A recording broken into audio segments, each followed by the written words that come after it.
ഈ ദേവസ്വം ബോർഡ് പരീക്ഷയ്ക്ക് ഇതുവരെ വലുതായിട്ടൊന്നും പഠിക്കാത്തവരാണ് നിങ്ങളെങ്കിലും നമ്മളിവിടെ കുറച്ച് ക്യാപ്സ്യൂളായിട്ട് കണ്ടൻറ്റ് വീഡിയോ ക്ലാസ്സുകളായിട്ട് പ്രൊവൈഡ് ചെയ്യാൻ തുടങ്ങുവാണ്. അത് കുറച്ചായിട്ട് പഠിച്ചു പോകാൻ ശ്രമിക്കുക. ഫുൾ സിലബസ് അധിഷ്ഠിതമായിട്ട് ഡീറ്റെയിൽ ആയിട്ട് പഠിക്കാമെന്നാൽ ഇനിയുള്ള സമയം കൊണ്ട് തീരത്തില്ല എന്നുള്ളൊരു യാഥാർത്ഥ്യമാണ്. പക്ഷേ ക്യാപ്സ്യൂൾ വരെ പഠിച്ചാൽ നമുക്ക് ആവശ്യമുള്ള കാര്യങ്ങൾ മാത്രം പഠിച്ച് സ്കോർ ചെയ്യാൻ സാധിക്കും. ഈ വർഷം തന്നെ ജോലിയിൽ പ്രവേശിക്കാൻ സാധിക്കുന്ന ഒരു സുവർണ്ണ അവസരമാണ് ഈ ദേവസ്വം ബോർഡ് പരീക്ഷ എന്ന് പറയുന്നത്. LDC ജൂലൈ 13-ാം തീയതിയും അതുപോലെ തന്നെ റൂം ബോയ് സാനിറ്റേഷൻ വർക്കറൊക്കെ ജൂലൈ 20-ാം തീയതിയാണ് നടക്കുന്നത്. അപ്പോൾ ക്യാപ്സ്യൂൾ പോലുള്ള പഠനം അതിന് സഹായകമായ ഒരു സ്പെഷ്യൽ വീഡിയോ ക്ലാസ് ആണിത്. നമ്മുടെ സിലബസിൽ ഈ ഗതാഗതവുമായി ബന്ധപ്പെട്ട ടോപ്പിക്ക് എടുത്തു കൊടുത്തിട്ടുണ്ട്. അത് ഡീറ്റെയിൽ ആയിട്ട് പഠിക്കാൻ പോയാൽ കുറേ ഉണ്ട് പഠിക്കാൻ. പക്ഷേ ക്യാപ്സ്യൂൾ പോലെ പരീക്ഷയ്ക്ക് ചോദിക്കുന്ന ഉത്തരം എഴുതാൻ പറ്റുന്ന രീതിയിലുള്ള കണ്ടന്റ് ഉൾപ്പെടുത്തിയ ഒരു സ്പെഷ്യൽ വീഡിയോ ക്ലാസ് ആണിത്.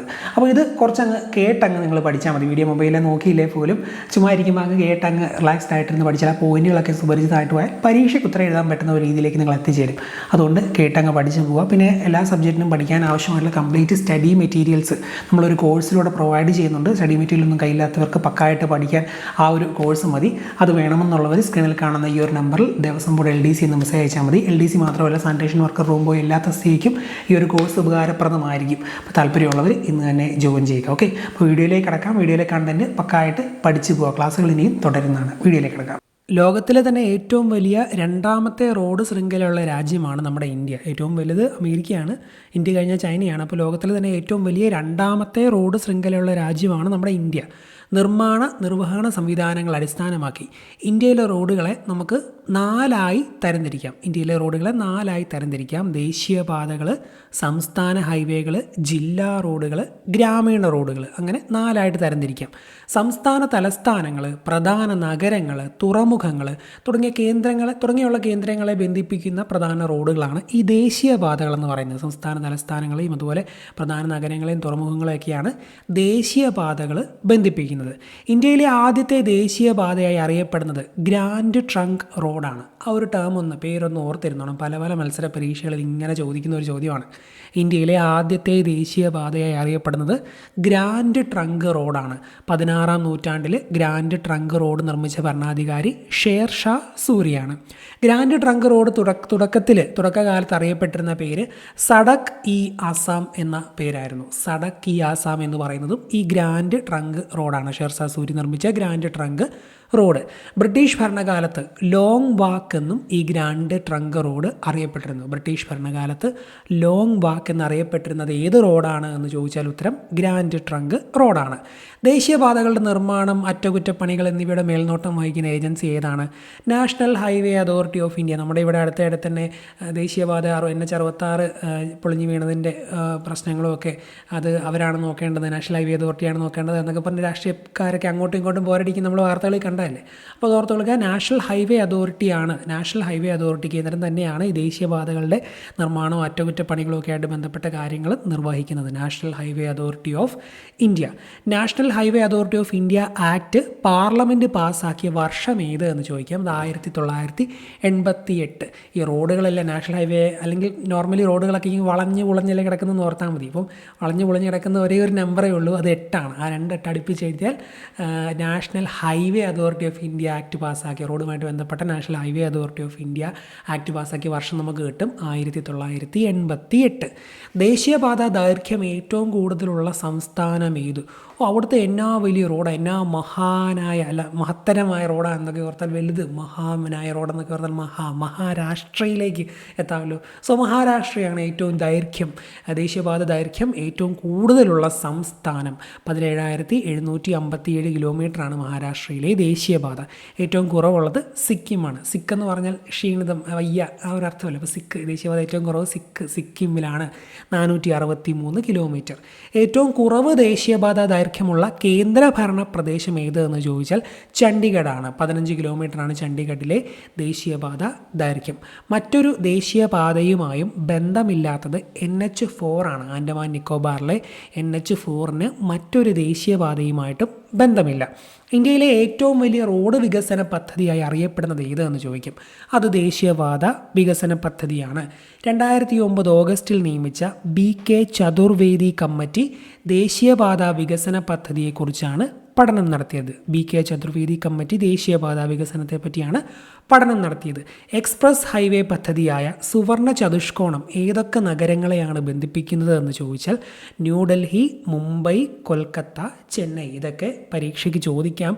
എക്സ്പ്രസ് ഹൈവേ പദ്ധതിയായ സുവർണ ചതുഷ്കോണം ബന്ധിപ്പിക്കുന്നത് ന്യൂഡൽഹി, മുംബൈ, കൊൽക്കത്ത, ചെന്നൈ എന്നീ സ്ഥലങ്ങളെയാണെന്ന് ഓർത്തിരിക്കുക. ഓക്കെ, സുവർണ ചതുഷ്കോണം പദ്ധതിക്ക് തുടക്കം കുറിക്കുമ്പോൾ പ്രധാനമന്ത്രി AB വാജ്പേയി ആയിരുന്നു. AB വാജ്പേയിയാണ് സുവർണ ചതുഷ്കോണം പദ്ധതിക്ക് തുടക്കം കുറിക്കുമ്പോഴുള്ള പ്രധാനമന്ത്രി എന്ന് ജസ്റ്റ് ഒന്ന് അറിഞ്ഞിരിക്കുക. ദേശീയപാത വികസന പദ്ധതിയായ തെക്ക് വടക്ക് ഇടനാഴി ബന്ധിപ്പിക്കുന്ന സ്ഥലങ്ങളാണ് ശ്രീനഗറും കന്യാകുമാരിയും. തെക്ക് വടക്ക് ഇടനാഴി ശ്രീനഗറിനെയും കന്യാകുമാരിയെയും ബന്ധിപ്പിക്കുന്നു.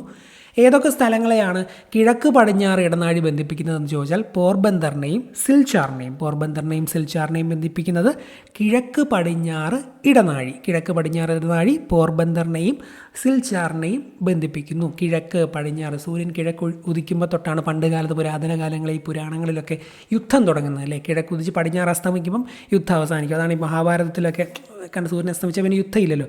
പോര് തുടങ്ങുന്നത് കിഴക്കുദിച്ചതിന് ശേഷമാണ്. പിന്നെ അത് നിലയ്ക്കുന്നത് പടിഞ്ഞാറ് അസ്തമിക്കുമ്പോഴാണ്. കിഴക്ക് പടിഞ്ഞാറ് പോർ നിൽക്കുന്നത് സിൽച്ചാർ, പോർബന്ദർ സിൽച്ചാർ കണക്ട് ചെയ്യാമല്ലോ. പോർബന്ദർ സിൽച്ചാറാണ് കിഴക്ക് പടിഞ്ഞാറ് ഇടനാഴി ബന്ധിപ്പിക്കുന്നത്. അതിനൊരു കണക്ഷൻ പറഞ്ഞതിൻ്റെ കാരണം അത് ഈയിടെ ഒരു പരീക്ഷയ്ക്ക് ചോദിച്ചിട്ടുണ്ടായിരുന്നു. തെക്ക് വടക്ക് കിഴക്ക് പടിഞ്ഞാറ് ഇടനാഴികൾ കൂടിച്ചേരുന്ന സ്ഥലമാണ് ഉത്തർപ്രദേശിലെ ഝാൻസി. ഒരു ചാൻസ് കിട്ടിയാൽ മനുഷ്യരെല്ലാം എല്ലാം മറന്ന് കൂടിച്ചേരുമെന്ന് ഓർത്താൽ മതി. ചാൻസ് കൂടിച്ചേരുന്ന എല്ലാ ഇടനാഴിയും കൂടിച്ചേരുന്ന ഝാൻസിയിലാണ് തെക്ക് വടക്ക് കിഴക്ക് പടിഞ്ഞാറ് ഇടനാഴികൾ കൂടിച്ചേരുന്ന സ്ഥലം ഉത്തർപ്രദേശിലെ ഝാൻസിയിലാണ്. ഏറ്റവും കൂടുതൽ ദേശീയപാതകൾ കടന്നു പോകുന്ന സംസ്ഥാനമാണ് ഉത്തർപ്രദേശ്. കടന്നു പോകുന്ന സംസ്ഥാനം ഉത്തർപ്രദേശാണ്. ഏറ്റവും വലിയ ദൈർഘ്യമുള്ളതാണ് മഹാരാഷ്ട്ര എന്നൊക്കെ പറഞ്ഞല്ലോ. കടന്നു പോകുന്നത് ഉത്തർപ്രദേശാണ് ഏറ്റവും കൂടുതൽ ദേശീയപാതകൾ. ഇന്ത്യയിലെ ഏറ്റവും നീളം കൂടിയ ദേശീയപാതയാണ് NH44 ശ്രീനഗർ മുതൽ കന്യാകുമാരി വരെ. NH7 എന്ന് മുൻപ് അറിയപ്പെട്ടിരുന്ന ദേശീയപാതയാണ് ഇപ്പോഴത്തെ NH44. ഇന്ത്യയുടെ അന്താരാഷ്ട്ര അതിർത്തി പ്രദേശങ്ങളിലെ റോഡുകൾ, പാലങ്ങൾ എന്നിവയുടെ നിർമ്മാണത്തിന് മേൽനോട്ടം വഹിക്കുന്ന ഏജൻസിയാണ് ബോർഡർ റോഡ്സ് ഓർഗനൈസേഷൻ. ഇന്ത്യയിലെ അന്താരാഷ്ട്ര അതിർത്തി പ്രദേശങ്ങളിലെ ബോർഡറുകളിലെ പാലങ്ങളും റോഡും ഒക്കെ നിർമ്മിക്കുന്നതുമായി ബന്ധപ്പെട്ട ഏജൻസി ബോർഡർ റോഡ്സ് ഓർഗനൈസേഷനാണ്. ഇതിൻ്റെ ആസ്ഥാനം ന്യൂഡൽഹിയിലാണ്. 60 ഇത് സ്ഥാപിതമായത്. ഇന്ത്യയിലെ മറ്റു ദേശീയപാതകളൊന്നുമായും ബന്ധമില്ലാത്ത ഏക ദേശീയപാത ഏത് എന്ന് ചോദിച്ചാൽ നമ്മുടെ ആൻഡമാൻ ട്രങ്ക് റോഡാണ്. ആൻഡമാൻ ട്രങ്ക് റോഡിന് മറ്റ് ദേശീയപാതകളൊന്നുമായും ബന്ധമില്ലാത്ത ദേശീയപാതയാണ്. കേരളത്തിലൂടെ 11 ദേശീയപാത കടന്നു പോകുന്നുണ്ട്. 11 ദേശീയപാത. കേരളത്തിലെ ഏറ്റവും കൂടുതൽ ദേശീയപാത കടന്നു പോകുന്ന ജില്ല എറണാകുളവും ഏറ്റവും കുറവുള്ള ജില്ല വയനാടുമാണ്. 11 ദേശീയപാതകളാണ് കേരളത്തിലൂടെ കടന്നു പോകുന്നത്. അതിൽ എറണാകുളം ജില്ലയിലാണ് ഏറ്റവും കൂടുതൽ ദേശീയപാതയുള്ളത്. അതുപോലെ ഏറ്റവും കുറവുള്ളത് ഏതെന്ന് ചോദിച്ചാൽ വയനാട് ജില്ലയിലാണ്. സംസ്ഥാന തലസ്ഥാനങ്ങളെ ജില്ലാ ആസ്ഥാനങ്ങളുമായി ബന്ധിപ്പിക്കുന്ന പ്രധാന റോഡുകൾക്ക് പറയുന്നതാണ് നമ്മുടെ മറ്റേ രണ്ടാമത്തെ റോഡായ സംസ്ഥാന ഹൈവേകൾ. സംസ്ഥാന തലസ്ഥാനങ്ങളെ ജില്ലാ ആസ്ഥാനങ്ങളുമായി ബന്ധിപ്പിക്കുന്ന പ്രധാന റോഡുകൾ സംസ്ഥാന ഹൈവേകൾ. സംസ്ഥാന ഹൈവേകളുടെ നിർമ്മാണ ചുമതല ആർക്കായിരിക്കും? സംസ്ഥാന സർക്കാരുകൾക്ക് തന്നെ. കേരളത്തിലെ സ്റ്റേറ്റ് ഹൈവേ 1 അറിയപ്പെടുന്ന മറ്റൊരു പേരാണ് മെയിൻ സെൻട്രൽ റോഡ് അഥവാ MC റോഡ്. നമ്മുടെ കോട്ടയം ജില്ലയിലൂടെയും എറണാകുളത്തൂടെയൊക്കെ പോകുന്ന MC റോഡ് എല്ലാവർക്കും അറിയാമായിരിക്കുമല്ലോ. Main central road, MC road. കേരളത്തിലെ സ്റ്റേറ്റ് ഹൈവേ 1 എന്നറിയപ്പെടുന്നത് മെയിൻ സെൻട്രൽ റോഡായ MC റോഡാണ്. SH1 ബന്ധിപ്പിക്കുന്ന സ്ഥലങ്ങൾ കേശവദാസപുരം, തിരുവനന്തപുരം ജില്ലയിലെ കേശവദാസപുരത്തിനെയും എറണാകുളം ജില്ലയിലെ അങ്കമാലിയെയുമാണ് SH1 സ്റ്റേറ്റ് ഹൈവേ 1 ബന്ധിപ്പിക്കുന്നത്. ഇതൊക്കെ ഓർത്തോണം കേട്ടോ. കേശവദാസപുരത്തിനെയും അങ്കമാലിയും തിരുവനന്തപുരത്തിനെയും എറണാകുളത്തിനെയുമാണ് സ്റ്റേറ്റ് ഹൈവേ 1 SH1 ബന്ധിപ്പിക്കുന്നത്. ജില്ലാ ആസ്ഥാനങ്ങളെ ജില്ലയിലെ പ്രധാന കേന്ദ്രങ്ങളുമായി ബന്ധിപ്പിക്കുന്ന റോഡുകൾക്ക് എന്ത് പറയും? ജില്ലാ റോഡുകൾ തന്നെ. അപ്പോൾ നമ്മളിനി ജില്ലാ റോഡുകളിലേക്ക് വന്നു. ജില്ലാ ആസ്ഥാനങ്ങളെ ജില്ലയിലെ പ്രധാന കേന്ദ്രങ്ങളുമായി ബന്ധിപ്പിക്കുന്ന റോഡുകളാണ് ജില്ലാ റോഡുകൾ. ജില്ലാ റോഡുകളുടെ പരിപാലന ചുമതല നിർവഹിക്കുന്നത് ജില്ലാ പഞ്ചായത്തുകളാണ്. ജില്ലാ റോഡുകളെ പരിപാടികളൊക്കെ നിർണ്ണയിക്കുന്ന അവിടുത്തെ അതിൻ്റെ നോക്കേണ്ടതൊക്കെ ജില്ലാ പഞ്ചായത്തുകളാണ് എന്ന് അറിഞ്ഞിരിക്കുക. ഓക്കെ, ഇനി നമുക്ക് ഗതാഗത മേഖലയിലെ റെയിൽവേയുമായി ബന്ധപ്പെട്ട കുറച്ച് പ്രധാനപ്പെട്ട പോയിന്റുകൾ നോക്കാം. ഇന്ത്യൻ റെയിൽവേ മേഖലകളുടെ എണ്ണം 18 റെയിൽവേ മേഖലകളുണ്ട് ഇന്ത്യയിൽ. ഏറ്റവും ഒടുവിൽ സ്ഥാപിതമായ റെയിൽവേ സോണാണ് south coast railway. South coast റെയിൽവേയാണ് ഏറ്റവും ഒടുവിൽ സ്ഥാപിതമായ റെയിൽവേ സോൺ. സൗത്ത് കോസ്റ്റ് റെയിൽവേയുടെ ആസ്ഥാനം വിശാഖപട്ടണമാണ്. ഇന്ത്യയിലെ ആദ്യ തീവണ്ടി ഓടിയത് ബോംബെ മുതൽ താനെ വരെ, മുംബൈ മുതൽ താനെ വരെ 1853 ഏപ്രിൽ 16-നാണ്. അതുകൊണ്ട് സ്കൂൾ പുസ്തകത്തിൽ തൊട്ട് നമ്മൾ പഠിക്കുന്ന ഒരു കാര്യമാണത്. ഇന്ത്യയിൽ ആദ്യ തീവണ്ടി ഓടിയത് മുംബൈ മുതൽ താനെ വരെ 1853 ഏപ്രിൽ 16-നാണ്. ഇന്ത്യൻ റെയിൽവേയുടെ കോച്ച് നിർമ്മാണ ഫാക്ടറികൾ ഒന്ന് ചെന്നൈയിലെ പെരാമ്പൂർ, പിന്നെ Kapurthala. Integral coach factory Chennai, Perambur, അതുപോലെ റെയിൽ കോച്ച് ഫാക്ടറി കപൂർത്തല. ഇതൊക്കെ പരീക്ഷകളിൽ, മത്സര പരീക്ഷകളിൽ ഇങ്ങനെ ചോദിക്കുന്ന ചോദ്യങ്ങളാണ്. LGS നിലവാരത്തിലുള്ളതും LDCയിലും ഡിഗ്രി ലെവലിലും ഒക്കെ ചോദിക്കുന്നതാണ്. ഇന്ത്യൻ റെയിൽവേയുടെ കോച്ച് നിർമ്മാണ ഫാക്ടറികൾ. ഇൻ്റഗ്രൽ കോച്ച് ഫാക്ടറി ചെന്നൈയിലെ പേരാമ്പൂരാണ്, അതുപോലെ കപൂർത്തലയിൽ ആണ് റെയിൽ കോച്ച് ഫാക്ടറി. ഇന്ത്യൻ റെയിൽവേയുടെ ലോക്കോമോട്ടീവ് എഞ്ചിൻ നിർമ്മാണ ഫാക്ടറികൾ: Chittaranjan locomotive works Chittaranjan, diesel locomotive works Varanasi. Indian റെയിൽവേയുടെ ലോക്കോമോട്ടീവ് എഞ്ചിൻ നിർമ്മാണ ഫാക്ടറികൾ: Chittaranjan locomotive works Chittaranjan, diesel locomotive works Varanasi. Indian റെയിൽവേക്ക് വേണ്ടി ലോക്കോമോട്ടീവുകൾ നിർമ്മിക്കുന്ന പൊതുമേഖലാ സ്ഥാപനം ഏത് എന്ന് ചോദിച്ചാൽ BHEL, ബെല്ലാണ്. ഇന്ത്യൻ റെയിൽവേക്ക് വേണ്ടി ലോക്കോമോട്ടീവുകൾ നിർമ്മിക്കുന്നത് ബെൽ എന്ന പൊതുമേഖലാ സ്ഥാപനമാണ്. ഇന്ത്യയിൽ ഏറ്റവും കൂടുതൽ ദൂരം ഓടുന്ന തീവണ്ടി വിവേക് എക്സ്പ്രസ് ആണ്. വിവേകമുള്ളവർ ഏറ്റവും ദൂരം സഞ്ചരിക്കും, ലോകം മുഴുവൻ കാണാനൊക്കെ ശ്രമിക്കും എന്നൊക്കെ ചുമ്മാ ഒരു സെൻറ്റൻസ് അങ്ങ് ഓർത്താൽ. ഏറ്റവും ദൂരം ഓടുന്ന തീവണ്ടി വിവേക് എക്സ്പ്രസ്. കന്യാകുമാരി മുതൽ ദിബ്രുഗഡ് വരെ ഓർത്തിരിക്കുക. ആസാമിലെ ദിബ്രുഗഡ് വരെ, കന്യാകുമാരി മുതൽ ദിബ്രുഗഡ് വരെ സഞ്ചരിക്കുന്ന ഇന്ത്യയിലെ ഏറ്റവും കൂടുതൽ ദൂരം ഓടുന്ന തീവണ്ടിയാണ് വിവേക് എക്സ്പ്രസ്. ഇന്ത്യയിലെ ആദ്യ സ്വകാര്യ തീവണ്ടി അത് തേജസ് ആണ്. ആദ്യത്തെ സ്വകാര്യ തീവണ്ടി. പ്രൈവറ്റ് എന്ന് പറഞ്ഞാൽ ഇപ്പോൾ പ്രൈവറ്റ് ബിസിനസ് ആണെങ്കിലും പ്രൈവറ്റ് സംഭവങ്ങളാണെങ്കിലും അവർ തന്നെത്താൻ കഷ്ടപ്പെട്ടുണ്ടാക്കിയെടുക്കുന്നല്ലോ ഒരു വ്യക്തി അല്ലെങ്കിൽ ഒരു കൂട്ടായ്മ ചേർന്ന്. അപ്പോൾ അവർക്ക് ഇച്ചിരി തേജസ്, ഇച്ചിരി അഹങ്കാരം അല്ലെങ്കിൽ ആ ഒരു ധൈര്യം ഉണ്ടെന്നൊന്ന് ഓർത്താൽ മതി. സ്വന്തമായിട്ട് ഉണ്ടാക്കിയെടുക്കില്ല, ആരുടെയും ഹെൽപ്പില്ലാതെ. അപ്പോൾ അങ്ങനെ ചുമ്മാ തേജസ് ആദ്യത്തെ സ്വകാര്യ തീവണ്ടി. തേജസ് എന്നൊക്കെ ചെറുതായിട്ടൊന്ന് കണക്ട് ചെയ്യാമല്ലോ. തേജസ് ഉണ്ട്, ആദ്യത്തെ സ്വകാര്യ തീവണ്ടി തേജസ്. ഇന്ത്യയിൽ സർവീസ് നടത്തി വരുന്ന സെമി ഹൈ സ്പീഡ് ട്രെയിനാണ് വന്ദേ ഭാരത്. നമുക്ക് എല്ലാവർക്കും അറിയാമല്ലോ. വന്ദേ ഭാരത് സർവീസ് തുടങ്ങിയത് 2019 ഫെബ്രുവരി 15-നാണ്. വന്ദേ ഭാരത് സർവീസ് തുടങ്ങിയത് 2019 ഫെബ്രുവരി 15-നാണ് എന്ന് ഓർത്തിരിക്കുക. 2019 ഫെബ്രുവരി 15-നാണ് വന്ദേ ഭാരത് സർവീസ് തുടങ്ങിയത്. തുടക്കത്തിൽ ഇത് ട്രെയിൻ 18 എന്നായിരുന്നു ഇതിൻ്റെ പേര്. വന്ദേ ഭാരതിൻ്റെ തുടക്കത്തിലെ പേര് ട്രെയിൻ 18 എന്നായിരുന്നു. 2 റെയിൽപാളങ്ങൾ തമ്മിലുള്ള അകലം എങ്ങനെ അറിയപ്പെടുന്നു? ഗേജ് എന്നാണ് അതിൻ്റെ ടേം. 2 റെയിൽപാളങ്ങൾ തമ്മിലുള്ള അകലം.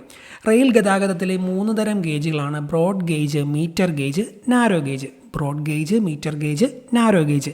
ഇന്ത്യയിൽ കൂടുതലായി ഉപയോഗത്തിലുള്ളത് ബ്രോഡ് ഗേജാണ്. ഇന്ത്യയിൽ കൂടുതലായി ഉപയോഗത്തിലുള്ളത്. ഇന്ത്യയിലെ ഏറ്റവും വലിയ ഗതാഗത മാർഗ്ഗമാണ് റെയിൽവേ.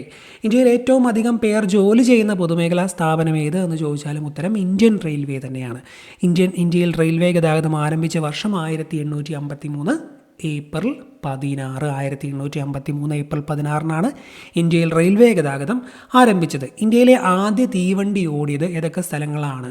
ബോംബെ മുതൽ താനെ വരെ എന്ന് പറഞ്ഞു. ബോംബെ മുതൽ ബോറിബന്ദർ താനെ വരെ ആണ്. മുംബൈയിലെ ബോറിബന്ദർ മുതൽ താനെ വരെയാണ് ഓടിയത്.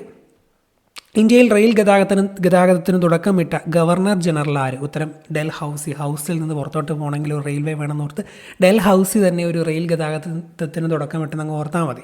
ഇന്ത്യയിൽ റെയിൽ ഗതാഗതത്തിന് തുടക്കമിട്ടത് ഗവർണർ ഡൽഹൌസിയാണ്. ഇന്ത്യൻ റെയിൽവേയുടെ ആപ്തവാക്യം രാഷ്ട്രത്തിൻ്റെ ജീവരേഖ. രാഷ്ട്രത്തിൻ്റെ ജീവരേഖ എന്നത് ഇന്ത്യൻ റെയിൽവേയുടെ ആപ്തവാക്യമാണ്.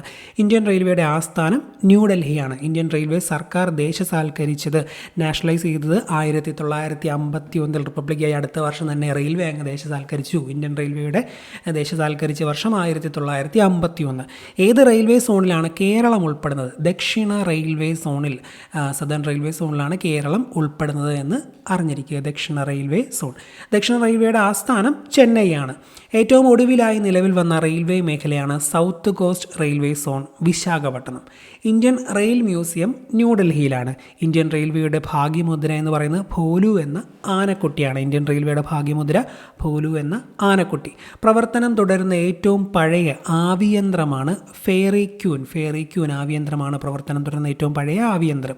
കേരളത്തിലെ ഏറ്റവും വലിയ റെയിൽവേ സ്റ്റേഷൻ ഏത്? ഉത്തരം ഷൊർണൂറാണ്. കേരളത്തിലെ ഏറ്റവും വലിയ റെയിൽവേ സ്റ്റേഷൻ ഷൊർണൂറാണ്. ചിലപ്പോൾ ഏറ്റവും നീളം കൂടിയ റെയിൽവേ പ്ലാറ്റ്ഫോം ഉള്ള സ്റ്റേഷൻ എന്നൊക്കെ ചോദിക്കും, അത് നമ്മുടെ കൊല്ലമാണ്. പക്ഷേ ഏറ്റവും വലിയ റെയിൽവേ സ്റ്റേഷൻ ഷൊർണൂരാണ്. കേരളത്തിൽ ട്രെയിൻ ഗതാഗതം തുടങ്ങിയത് 1861 മാർച്ച് 16-നാണ്. കേരളത്തിൽ ട്രെയിൻ ഗതാഗതം തുടങ്ങിയത് 1861 മാർച്ച് 16. കൊങ്കൺ റെയിൽവേ ഏതൊക്കെ സ്ഥലങ്ങളെ ബന്ധിപ്പിക്കുന്നു? മഹാരാഷ്ട്രയിലെ റോഹ മുതൽ മംഗലാപുരം വരെ. മഹാരാഷ്ട്രയിലെ റോഹ മുതൽ മംഗലാപുരം വരെയാണ് കൊങ്കൺ റെയിൽവേ കിടക്കുന്നത്. കൊങ്കൺ റെയിൽവേയുടെ നീളം 760 കിലോമീറ്ററാണ്. 760 കിലോമീറ്റേഴ്സാണ് കൊങ്കൺ റെയിൽവേയുടെ നീളം. കൊങ്കൺ റെയിൽവേയിലൂടെ യാത്രാ തീവണ്ടി ഉദ്ഘാടനം ചെയ്ത വർഷം 1998 ജനുവരി 26. കൊങ്കൺ റെയിൽവേയിലൂടെ യാത്രാ തീവണ്ടി ഉദ്ഘാടനം ചെയ്ത വർഷം 1998 ജനുവരി 26. കൊങ്കൺ റെയിൽവേയുടെ ആസ്ഥാനം നവി മുംബൈയിലെ ബോലാപൂർ ഭവനാണ്. നവി മുംബൈയിലെ ബോലാപൂർ ഭവനാണ് കൊങ്കൺ റെയിൽവേയുടെ ആസ്ഥാനം. എയ്ഡ്സ് ബോധവൽക്കരണത്തിനായി ഓടുന്ന തീവണ്ടിയാണ് റെഡ് റിബൺ എക്സ്പ്രസ്. സാധാരണക്കാർക്കുള്ള പൂർണ്ണമായും എയർ കണ്ടീഷൻ ചെയ്ത തീവണ്ടിയാണ് ഗരീബ് രഥ് തീവണ്ടി. എനിക്കൊന്ന് ബുധനാഴ്ച ദിവസങ്ങളിൽ ഓടുന്നുണ്ട്. പിന്നെ ഏതൊക്കെ ദിവസം തന്നെ ബുധനാഴ്ച ഞാൻ കയറിയിട്ടുണ്ട് ഗരീബ് രഥിൽ. സാധാരണക്കാർക്കായുള്ള പൂർണ്ണമായും എയർ കണ്ടീഷൻ ചെയ്ത തീവണ്ടിയാണ് ഗരീബ് രഥ്. ഇന്ത്യയ്ക്കും പാകിസ്ഥാനും ഇടയിൽ സർവീസ് നടത്തിയിരുന്ന തീവണ്ടികളാണ് സംജോത എക്സ്പ്രസ്സും താർ എക്സ്പ്രസ്സും. ചോദിക്കാം, സംജോത എക്സ്പ്രസ് ഏതൊക്കെ രാജ്യങ്ങൾക്കിടയിലാണ് സർവീസ് നടത്തിയിരുന്നത് എന്നൊക്കെ ചോദിക്കാം. സംജോതയും താറും ഇന്ത്യക്കും പാകിസ്ഥാനും ഇടയിലായിരുന്നു. മൈത്രി എക്സ്പ്രസ് ബംഗ്ലാദേശിനും ഇന്ത്യക്കും ഇടയിലായിരുന്നു മൈത്രി എക്സ്പ്രസ്. അതുപോലെ ഈസ്റ്റേൺ റെയിൽവേയുടെ ആസ്ഥാനം കൊൽക്കത്തയാണ്. വെസ്റ്റേൺ റെയിൽവേയുടെ ആസ്ഥാനം മുംബൈ ചർച്ച് ഗേറ്റ് ആണ്. നോർത്തേൺ റെയിൽവേയുടെ ആസ്ഥാനം ഡൽഹിയാണ്. East Kolkata, west Mumbai Churchgate, north Delhi. Okay, ഇനി ജലഗതാഗതവുമായി ബന്ധപ്പെട്ട പ്രധാന പോയിന്റുകൾ ജസ്റ്റ് നമ്മൾ നോക്കുവാണ്. ഏറ്റവും ചിലവ് കുറഞ്ഞ ഗതാഗത മാർഗ്ഗമാണ് ജലഗതാഗതം. വൻതോതിലുള്ള ചരക്കു നീക്കത്തിന് ആശ്രയിക്കാവുന്ന ഗതാഗതം ഏതാണ്? ജലഗതാഗതമാണ്. ചരക്കപ്പലൊക്കെ മുങ്ങിയ വാർത്തകൾ നമ്മൾ പത്രത്തിലെ കാണുന്നതല്ലേ. എല്ലാവരും ചിലവ് ഓർക്കും, ഇതൊക്കെ പ്ലെയിനെ കൊണ്ടുവന്നാൽ പോരുന്നത്. അപ്പോൾ അത്രയും ചിലവാണ് അതിനൊക്കെ. അതുകൊണ്ടാണ് ജലഗതാഗതം അവർ ഉപയോഗിക്കുന്നത്. വൻതോതിലുള്ള ചരക്ക് നീക്കത്തിന് ആശ്രയിക്കുന്ന മാർഗ്ഗം ജലഗതാഗതം തന്നെയാണ്. ജലഗതാഗതത്തെ പ്രധാനമായും രണ്ട് തരം ആയി തരംതിരിച്ചിരിക്കുന്നു. ഉൾനാടൻ ജലഗതാഗതവും സമുദ്ര ജലഗതാഗതവും. ഏതൊക്കെയാണ്? ഉൾനാടൻ ജലഗതാഗതവും സമുദ്ര ജലഗതാഗതവുമായി അങ്ങനെ രണ്ടായിട്ട് തരംതിരിച്ചിരിക്കുന്നു. നദികൾ, കായലുകൾ, കനാലുകൾ തുടങ്ങിയ ജലാശയങ്ങളാണ് ഉൾനാടൻ ജലഗതാഗതത്തിനായി ഉപയോഗിക്കുന്നത്. ഇന്ത്യയിൽ വൻതോതിൽ ഉൾനാടൻ ഗതാഗതത്തിനായി ഉപയോഗിക്കുന്ന ജലാശയങ്ങളാണ് ഗംഗാ ബ്രഹ്മപുത്ര നദികളും പോഷക നദികളും, ഗോദാവരി കൃഷ്ണ നദികളും പോഷക നദികളും, ആന്ധ്ര തമിഴ്നാട് പ്രദേശത്തെ ബക്കിംഗ്ഹാം കനാൽ, ഗോവയിലെ മണ്ടോവി സുവാരി നദികൾ, കേരളത്തിലെ കായലുകളൊക്കെ വൻതോതിൽ ഉൾനാടൻ ജലഗതാഗതത്തിനായി ഉപയോഗിക്കുന്ന ജലാശയങ്ങളാണ്. ഇന്ത്യൻ ഉൾനാടൻ ജലഗതാഗത അതോറിറ്റി രൂപവൽകൃതമായത് 1886 ആസ്ഥാനം ഉത്തർപ്രദേശിലെ നോയിഡയാണ്. വർഷം മാത്രമൊന്ന് ഓർത്തിരുന്നാൽ മതി. ഇന്ത്യൻ ഉൾനാടൻ ജലഗതാഗത authority, inland waterways authority, water transport authority, ഉൾനാടൻ ജലഗതാഗത അതോറിറ്റി 1986 രൂപീകൃതമായത്. ഉത്തർപ്രദേശിലെ നോയിഡയാണ് ആസ്ഥാനം. ഇന്ത്യയിലെ ആകെ മേജർ തുറമുഖങ്ങൾ 12 എണ്ണമാണ്. ഇന്ത്യയിൽ 12 മേജർ തുറമുഖങ്ങളുണ്ട്. ഇവയെ കൂടാതെ മറ്റ് 200 തുറമുഖങ്ങൾ കൂടി ഇന്ത്യയിലുണ്ട്. 200 മൈനർ തുറമുഖങ്ങളിൽ ചരക്ക് നീക്കം നടത്തുന്നത് 65ഓളം തുറമുഖങ്ങളിൽ മാത്രമാണ്. മറ്റുള്ളവ മത്സ്യബന്ധനത്തിനും യാത്രാ സൗകര്യങ്ങൾക്കുമാണ് ഉപയോഗിക്കുന്നത്. 65 മാത്രമേ ഒക്കെയുള്ളൂ ചരക്ക് നീക്കം നടക്കുന്നത്. ഇന്ത്യയിൽ കടൽ തീരമുള്ള സംസ്ഥാനങ്ങൾ 9 എണ്ണമാണ്. അതൊക്കെ ഒന്ന് ഓർത്തിരുന്നോണം, പരീക്ഷകളിൽ ചോദിക്കാം. ഗുജറാത്ത്, മഹാരാഷ്ട്ര, ഗോവ, കർണാടക, കേരളം, തമിഴ്നാട്, ആന്ധ്രാപ്രദേശ്, ഒഡീഷ, പശ്ചിമ ബംഗാൾ. ഇന്ത്യയിൽ കടൽ തീരമുള്ള സംസ്ഥാനങ്ങൾ 9 എണ്ണമാണ്. ഗുജറാത്ത്, മഹാരാഷ്ട്ര, ഗോവ, കർണാടക, കേരള, തമിഴ്നാട്, ആന്ധ്രാപ്രദേശ്, ഒഡീഷ, പശ്ചിമ ബംഗാൾ. ഇത് ചെറുതായിട്ട് ആ മാപ്പ് നിങ്ങളുടെ മനസ്സിൽ ഓർമ്മയുണ്ടെങ്കിൽ നമുക്ക് കണക്ട് ചെയ്യാമെന്നുള്ളതേ ഉള്ളൂ. ഇപ്പുറത്തെ അറ്റത്ത് ഇടതുവശത്ത് ഗുജറാത്തും പിന്നെ മഹാരാഷ്ട്രയും ഗോവയൊക്കെ കിടക്കുന്നതും കർണാടക അതിനിടെ ആ ചെറിയ ഭാഗം ഇങ്ങോട്ട് വരുന്നതും പിന്നെ കേരളം, തമിഴ്നാട് അപ്പുറയും ഇപ്പുറയും ഉണ്ട്. ആന്ധ്രാപ്രദേശ്, ഒഡീഷ, പശ്ചിമ ബംഗാൾ ഓർത്തിരിക്കാമെന്നുള്ളതേ ഉള്ളൂ. 9 സംസ്ഥാനങ്ങളിൽ കടൽ തീരമുണ്ട്. ഏറ്റവും അധികം തുറമുഖങ്ങളുള്ള സംസ്ഥാനം മഹാരാഷ്ട്രയാണ്. ഏറ്റവും അധികം തുറമുഖങ്ങൾ മഹാരാഷ്ട്രയിലാണ്. ഏറ്റവും അധികം മേജർ തുറമുഖങ്ങളുള്ള സംസ്ഥാനം തമിഴ്നാടാണ്. 3 എണ്ണം. ഇന്ത്യയിൽ ഏറ്റവും അധികം മേജർ തുറമുഖങ്ങളുള്ളത് തമിഴ്നാട്ടിലാണ്. വി.ഒ. ചിദംബരാനാർ പോർട്ട് എന്നറിയപ്പെടുന്നത് തൂത്തുക്കുടി തുറമുഖമാണ്. കാമരാജർ പോർട്ട് എന്നറിയപ്പെടുന്നത് എണ്ണൂർ തുറമുഖമാണ്. ഇന്ത്യൻ തുറമുഖങ്ങൾക്കിടയിലെ തിളക്കമുള്ള രത്നം എന്നറിയപ്പെടുന്നത് വിശാഖപട്ടണം തുറമുഖമാണ്. ഇന്ത്യൻ തുറമുഖങ്ങൾക്കിടയിലെ തിളക്കമുള്ള രത്നം എന്ന് വിശാഖപട്ടണം തുറമുഖം അറിയപ്പെടുന്നു.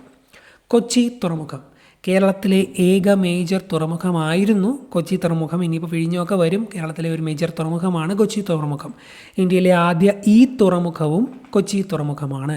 AD 1341 പെരിയാറിലുണ്ടായ വെള്ളപ്പൊക്കത്തെ തുടർന്ന് രൂപം കൊണ്ട തുറമുഖം ഏത് എന്ന് ചോദിച്ചാൽ കൊച്ചി തുറമുഖമാണ്. AD 1341 പെരിയാറിലുണ്ടായ വെള്ളപ്പൊക്കത്തെ തുടർന്ന് രൂപം കൊണ്ട തുറമുഖമാണ് കൊച്ചി തുറമുഖം. കൊച്ചി തുറമുഖത്തിൻ്റെ ശില്പി എന്നറിയപ്പെടുന്നത് റോബർട്ട് ബ്രിസ്റ്റോയാണ്. കൊച്ചി തുറമുഖത്ത് പ്രവേശിച്ച ആദ്യ കപ്പലാണ് Bombay city navigation company BS Padma എന്ന കപ്പൽ. ക്യാപ്റ്റൻ ബുള്ളനായിരുന്നു കപ്പിത്താൻ. മേജർ തുറമുഖമാക്കിയത് 1936 കൊച്ചിൻ പോർട്ട് ട്രസ്റ്റ് സ്ഥാപിതമായത് 1964 ഓർത്തോണം. 1964 പോർട്ട് ട്രസ്റ്റ് സ്ഥാപിതമായത് കൊച്ചിയിലെ. കൊച്ചി തുറമുഖത്തിൻ്റെ ആഴം കൂട്ടാനായി നീക്കം ചെയ്ത മണ്ണ് നിക്ഷേപിച്ച് രൂപം നൽകിയ ദ്വീപ് ഏത് എന്ന് ചോദിക്കാം. അത് വെല്ലിംഗ്ടൺ ഐലൻഡാണ്. കൊച്ചി തുറമുഖത്തിൻ്റെ ആഴം കൂട്ടാനായി നീക്കം ചെയ്ത മണ്ണ് നിക്ഷേപിച്ചുണ്ടായ ദ്വീപാണ് വെല്ലിംഗ്ടൺ ഐലൻഡ്. ഓക്കെ. ഇന്ത്യയിലെ തുറമുഖങ്ങളെ ആധുനീകരിക്കുന്നതിനും ഇവയെ തമ്മിൽ കൂട്ടിയിണക്കുന്നതിനും വേണ്ടിയുള്ള കേന്ദ്ര സർക്കാർ പദ്ധതിയാണ് സാഗർമാല. ഇന്ത്യയിലെ ആദ്യ സ്വകാര്യ തുറമുഖമാണ് പിപ്പാവാവ്, ഗുജറാത്തിലെ പിപ്പാവാവ്. ഇന്ത്യയിലെ ഏറ്റവും വലിയ സ്വകാര്യ തുറമുഖം ഗുജറാത്തിലെ മുന്ദ്രയാണ്. ഇന്ത്യയിലെ വേലിയേറ്റ തുറമുഖമാണ് ഗുജറാത്തിലെ കാണ്ട്ല, പുതിയ പേര് ദീൻ ദയാൽ പോർട്ട്. ഇന്ത്യയിലെ വേലിയേറ്റ തുറമുഖം ഗുജറാത്തിലെ കാണ്ട്ലയാണ്, അതിൻ്റെ പുതിയ പേര് Deen Dayal port. Indira, prince Victoria എന്നീ പേരുകളുള്ള ഡോക്കുകൾ ഏത് തുറമുഖത്താണ്? ഉത്തരം മുംബൈയാണ്. ഇന്ദിര, പ്രിൻസ്, വിക്ടോറിയ ഈ പേരുകളുള്ള ഡോക്കുകൾ മുംബൈ തുറമുഖമാണ്. ഇന്ത്യയിലെ ഏറ്റവും വലുതും തിരക്കേറിയതുമായ തുറമുഖമാണ് മുംബൈയിലെ ജവഹർലാൽ നെഹ്റു തുറമുഖം അഥവാ നവശേവ തുറമുഖം. ഇന്ത്യയിലെ ഏറ്റവും വലുതും തിരക്കേറിയതുമായ തുറമുഖമാണ് മുംബൈയിലെ ജവഹർലാൽ നെഹ്റു തുറമുഖം അഥവാ നവശേവ തുറമുഖം. ഇന്ത്യയിൽ നിന്ന് ഇരുമ്പയിര് പ്രധാനമായും കയറ്റി അയക്കുന്ന തുറമുഖമാണ് മർമ്മഗോവ. ഇന്ത്യയിൽ നിന്ന് ഇരുമ്പയിര് പ്രധാനമായും കയറ്റി അയക്കുന്ന തുറമുഖം മർമ്മഗോവയാണ്. ഗുജറാത്തിലുള്ള ലോകത്തിലെ ഏറ്റവും പ്രധാന കപ്പൽ പൊളിക്കൽ കേന്ദ്രമാണ് അലാങ്. ഗുജറാത്തിലുള്ള ലോകത്തിലെ ഏറ്റവും പ്രധാന കപ്പൽ പൊളിക്കൽ കേന്ദ്രം അലാങ് ആണ്. അറബിക്കടലിലെ റാണി ഏതാണ്? നമ്മുടെ കൊച്ചിയാണ്. കൊച്ചി തുറമുഖമാണ്. അറബിക്കടലിലെ റാണി എന്ന് കൊച്ചിയെ വിശേഷിപ്പിച്ചത് RK ഷൺമുഖം ചെട്ടിയാണ്. അറബിക്കടലിൻ്റെ റാണി എന്ന് കൊച്ചിയെ വിശേഷിപ്പിച്ചത് RK ഷൺമുഖം ചെട്ടി. ആധുനിക കൊച്ചി തുറമുഖത്തിൻ്റെ ശില്പിയായ ബ്രിട്ടീഷ് എഞ്ചിനീയർ റോബർട്ട് ബ്രിസ്റ്റോ. നമ്മൾ നേരത്തെ പറഞ്ഞു, ആധുനിക കൊച്ചി തുറമുഖത്തിൻ്റെ ശില്പിയായ ബ്രിട്ടീഷ് എഞ്ചിനീയർ റോബർട്ട് ബ്രിസ്റ്റോയാണ്. കൊച്ചിയിലെ ആധുനിക തുറമുഖത്തിൻ്റെ ഉദ്ഘാടനം 1928 മെയ് 26 കൊച്ചിയിലെ ആധുനിക തുറമുഖത്തിൻ്റെ ഉദ്ഘാടനം 1928 May 26 Kerala shipping and inland navigation corporation രൂപീകൃതമായത് 1989. കേരളത്തിൽ ഒരു വൻകിട തുറമുഖവും 17 ചെറുകിട തുറമുഖങ്ങളുമുണ്ട്. ഇപ്പോൾ ഒന്ന് മാത്രമല്ല, വിഴിഞ്ഞ ഞാൻ പറഞ്ഞാൽ വരുന്നുണ്ട്. പ്രത്യേക സാമ്പത്തിക മേഖലയിലുള്ള ഇന്ത്യയിലെ ആദ്യ കണ്ടെയ്നർ ടെർമിനലാണ് വല്ലാർപാടം. കേരള മാരിടൈം ഇൻസ്റ്റിറ്റ്യൂട്ട് സ്ഥാപിതമായ വർഷം 2010. ആസ്ഥാനം നീണ്ടകര. കേരളത്തിൽ നിർമ്മിക്കുന്ന പുതിയ അന്താരാഷ്ട്ര തുറമുഖമാണ് വിഴിഞ്ഞം തുറമുഖം. വിഴിഞ്ഞം തുറമുഖത്തിൻ്റെ നിർമ്മാണ ചുമതല അദാനി പോർട്ട് ആൻഡ് ലോജിസ്റ്റിക്സിനാണ്. വൻ ചരക്ക് കപ്പലായ കണ്ടെയ്നർ കപ്പൽ ആദ്യമായി അടുത്ത ഇന്ത്യൻ തുറമുഖമാണ് കൊച്ചി. വൻ ചരക്ക് കപ്പലായ കണ്ടെയ്നർ കപ്പൽ ആദ്യമായി കൊച്ചിയിലാണ് അടുത്തത്. ഇന്ത്യയുടെ തെക്കേ അറ്റത്തുള്ള പ്രധാന തുറമുഖമാണ് തൂത്തുക്കുടി. ഇന്ത്യയിലെ പരിസ്ഥിതി സൗഹാർദ്ദ തുറമുഖമാണ് തമിഴ്നാട്ടിലെ എണ്ണൂർ. ഇന്ത്യയിലെ ഏറ്റവും ആഴമേറിയ തുറമുഖമാണ് ആന്ധ്രാപ്രദേശിലെ വിശാഖപട്ടണം. ഒഡീഷയിലുള്ള പ്രധാന തുറമുഖമാണ് പാരാദ്വീപ്. കൃത്രിമ പവിഴപ്പുറ്റുകളുള്ള തുറമുഖമാണ് ഒഡീഷയിലെ ഈ പാരാദ്വീപ് എന്നും ജസ്റ്റ് ഒന്ന് അറിഞ്ഞിരിക്കുക. ഇനി ഇന്ത്യയിലെ 5 പ്രധാന ദേശീയ ജലപാതകൾ ഇവിടെ കൊടുത്തിട്ടുണ്ട്. ജസ്റ്റ് ഞാനൊന്ന് പറയാം. ദേശീയ ജലപാത 1 അഥവാ നാഷണൽ വാട്ടർവേ 1 ഗംഗാനദിയിൽ അലഹബാദ് മുതൽ ഹാൽദിയ വരെ 1620 കിലോമീറ്റർ. ഇത് ഓർത്തിരുന്നോണം. ദേശീയ ജലപാത 1 കണക്ട് ചെയ്യുന്നത് ഗംഗാനദിയിലാണ് സ്ഥിതി ചെയ്യുന്നത്. അലഹബാദ് മുതൽ ഹാൽദിയ വരെയാണ് 1620 കിലോമീറ്റർ. ദേശീയ ജലപാത 2 നാഷണൽ വാട്ടർവേ 2 ബ്രഹ്മപുത്ര നദിയിലാണ്. ഗംഗ കഴിഞ്ഞാൽ ബ്രഹ്മപുത്ര, രണ്ടാമത്തെ ബ്രഹ്മപുത്ര എന്ന് ഓർത്തിരിക്കാമല്ലോ. സാദിയ മുതൽ ധൂബ്രി വരെ. ബ്രഹ്മാവ് അനുഗ്രഹിച്ചാൽ നമുക്ക് എന്നും സദ്യ ഉണ്ടാകും. ബ്രഹ്മാവ് ഒരു ദൈവമാണല്ലോ, സദ്യ. അപ്പോൾ സാദിയായിട്ട് കണക്ട് ചെയ്യാമല്ലോ. ബ്രഹ്മപുത്രയിലുള്ളത് സാദിയ മുതൽ പിന്നെ ധൂബ്രി വരെ. ഇല്ലെങ്കിൽ അനുഗ്രഹിച്ചില്ലെങ്കിൽ ധൂം പോലെ ഇങ്ങനെ പാഞ്ഞില്ല നമ്മുടെ കയ്യിൽ നിന്ന് പോകുന്നൊക്കെ, അങ്ങനെയൊക്കെ ചുമ്മാ ഓർത്താൽ മതി. നമുക്ക് കണക്ട് ചെയ്യാൻ പെട്ടെന്ന്. 891 കിലോമീറ്ററാണ്. ബ്രഹ്മപുത്ര നദിയിൽ സാദിയ മുതൽ ധൂബ്രി വരെയാണ് നാഷണൽ വാട്ടർവേ 2 ബ്രഹ്മപുത്ര നദിയിൽ. ദേശീയ ജലപാത 2 ദേശീയ ജലപാത 3 കേരളത്തിൽ കൊല്ലം മുതൽ കോട്ടപ്പുറം വരെയുള്ള പശ്ചിമ തീര കനാലാണ്. കേരളത്തിലെ കൊല്ലം മുതൽ കോട്ടപ്പുറം വരെയുള്ള പശ്ചിമ തീര കനാൽ 205 കിലോമീറ്ററുള്ള പശ്ചിമ തീര കനാലാണ് ദേശീയ ജലപാത 3. അപ്പോൾ ദേശീയ ജലപാത 3 കേരളത്തിൽ കൊല്ലം മുതൽ കോട്ടപ്പുറം വരെ. ദേശീയ ജലപാത 4 ഗോദാവരി നദിയിലാണ്. നാലാമത്തേത് ഗോദാവരി കൃഷ്ണ നദികളിലായി കാക്കിനാട മുതൽ പുതുച്ചേരി വരെ ആണ്. ഗോദാവരി കൃഷ്ണ നദികളിലായി കാക്കിനാട മുതൽ പുതുച്ചേരി വരെയാണ് ദേശീയ ജലപാത 4. ഗോദാവരി കൃഷ്ണ നദികളിൽ ഓർത്തണം, ഗോദാവരി കൃഷ്ണ നദികളിൽ കാക്കിനാട മുതൽ പുതുച്ചേരി വരെയാണ് ദേശീയ ജലപാത 4, 1095 കിലോമീറ്റർ. ദേശീയ ജലപാത 5 പൂർവ്വതീരം കനാലുമായി ബന്ധിപ്പിച്ചുകൊണ്ട് ബ്രഹ്മണി മഹാനദി ഡെൽറ്റ നദീവ്യവസ്ഥ, അതിൽ 623 കിലോമീറ്റർ ദൂരത്തിലാണ് ദേശീയ ജലപാത 5. അപ്പോൾ ഈ ദേശീയ ജലപാതകളെ പറ്റിയുള്ള കാര്യങ്ങളൊന്ന് പഠിച്ചോണം. ഇതൊക്കെ നോർമലി ഗതാഗതവുമായി ബന്ധപ്പെട്ട് പരീക്ഷകളിൽ ചോദിക്കുന്ന കാര്യങ്ങളാണ്. ഇനി ഇന്ത്യയിലെ മേജർ തുറമുഖങ്ങൾ ജസ്റ്റ് ഒന്ന് പറയുകയാണ്. കിഴക്ക് തീരത്തുള്ളത് കൊൽക്കത്ത ഹാൽദിയ തുറമുഖം, പശ്ചിമ ബംഗാളിലെ, പിന്നെ ഒഡീഷയിലെ പാരാദ്വീപ്, ആന്ധ്രാപ്രദേശിലെ വിശാഖപട്ടണം, തമിഴ്നാട്ടിലെ ചെന്നൈ, തമിഴ്നാട്ടിലെ എണ്ണൂർ, അതുപോലെ തൂത്തുക്കുടിയിലെ തുറമുഖം, തമിഴ്നാട്ടിലെ തൂത്തുക്കുടി. അപ്പോൾ ഇതെല്ലാം കിഴക്ക് തീരത്താണ്. ഇതൊക്കെ മാപ്പ് വെച്ച് നമ്മൾ പഠിക്കേണ്ടതാണ് ശരിക്കും. അപ്പോൾ കിഴക്ക് തീരത്തുള്ളത് കൊൽക്കത്ത, പാരാദ്വീപ്, വിശാഖപട്ടണം, ചെന്നൈ, എണ്ണൂർ, തൂത്തുക്കുടി. പടിഞ്ഞാറൻ തീരത്ത് മുംബൈ, ജവഹർലാൽ നെഹ്റു പോർട്ട്, കണ്ട്ല, മർമഗോവ, ന്യൂമംഗലൂർ, കൊച്ചി. ആ മാപ്പ് കറക്റ്റായിട്ട് ഇന്ത്യയുടെ ഓർമ്മയുണ്ടല്ലോ, ഇതിങ്ങനെ നമുക്ക് മനസ്സിലാവും. മുംബൈ ആ വശത്ത്, പടിഞ്ഞാറ് വശത്ത് ജവഹർലാൽ നെഹ്റു പോർട്ട്, പിന്നെ കണ്ട്ല പോർട്ട്, മർമഗോവ, ന്യൂമാംഗ്ലൂർ കർണാടകയിലെ, പിന്നെ കൊച്ചി. KSRTC നിലവിൽ വന്നത് 1965 KSRTC നിലവിൽ വന്നത്. കേരളത്തിൽ 11 ദേശീയപാതകളുണ്ട്. കേരളത്തിലൂടെ കടന്നു പോകുന്ന ഏറ്റവും നീളം കൂടിയ ദേശീയപാത NH66 ഏറ്റവും നീളം കുറഞ്ഞത് NH966B ആണ്.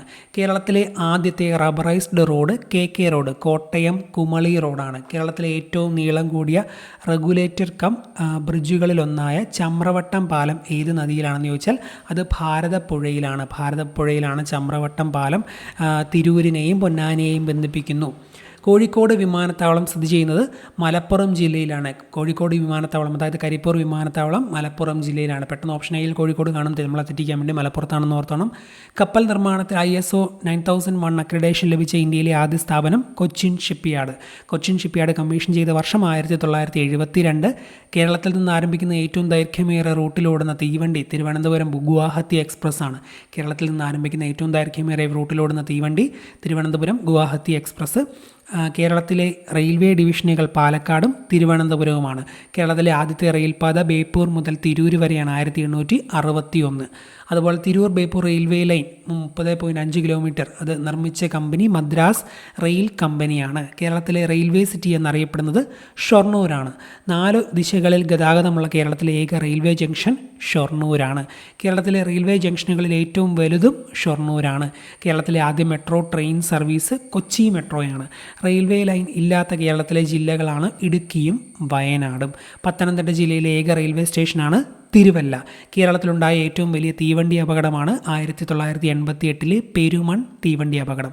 കേരളത്തിലെ ഏറ്റവും നീളം കൂടിയ റെയിൽവേ പ്ലാറ്റ്ഫോം കൊല്ലമാണ്, 1180.5 മീറ്റർ. തിരുവിതാംകൂറിലെ ആദ്യ റെയിൽവേ ലൈനാണ് കൊല്ലം തിരുനെൽവേലി റെയിൽവേ ലൈൻ. കേരളത്തിലെ വടക്കേ അറ്റത്തെ റെയിൽവേ സ്റ്റേഷനാണ് മഞ്ചേശ്വരം. ആഭ്യന്തര വിമാന സർവീസ് വഴി ഇന്ത്യയുടെ ഇതര ഭാഗങ്ങളുമായി ബന്ധിപ്പിക്കപ്പെട്ട കേരളത്തിലെ ആദ്യ നഗരമാണ് തിരുവനന്തപുരം. 1935 ISO സർട്ടിഫിക്കറ്റ് ലഭിച്ച കേരളത്തിലെ ആദ്യത്തെ വിമാനത്താവളമാണ് തിരുവനന്തപുരം എന്നും അറിഞ്ഞിരിക്കുക.